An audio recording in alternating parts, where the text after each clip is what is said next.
এই শিক্ষার্থীর জন্য আমাদের গর্ব হয়। কথাগুলো শোনেন। কোনো দল, কোনো রাজনৈতিক দল করতে পারে নাই যেটা আমরা শিক্ষার্থীরা করে দেখাইছি।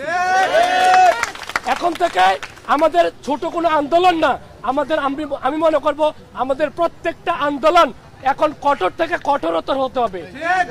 প্রশাসন মনে করছে এই আর্মি নামায়া, বিজিবি নামায়া তারা হয়তোবা আমাদেরকে স্তব্ধ করবে। আমরা সবাই জানি 52 ভাষা আন্দোলন, 47, 71, সর্বশেষ আমাদের 2024-এর কোটা আন্দোলন। এই কোটা আন্দোলন যদি কোটা আন্দোলনের মধ্যেই রাখতে চান তাহলে আমরা আরেকটা দাসত্বে আমরা রূপান্তরিত হব।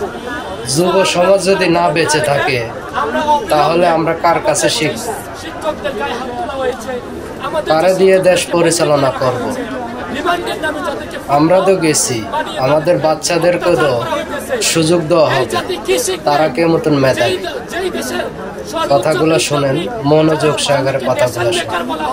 জাতির কারিগরকে যদি রিমান্ডে নিয়ে যদি নির্যাতন করা হয় তাহলে সে দেশের শিক্ষার দরকার কি?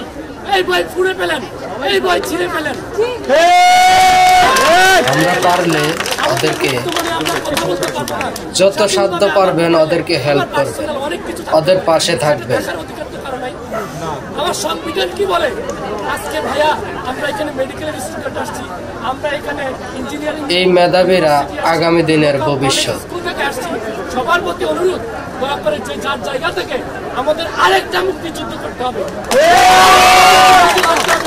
সেই মুক্তিযুদ্ধটা আমাদের পুরো দেশ, আমাদের জাতি, আমাদের অর্থনীতি স্যালুট জানাই। আমাদের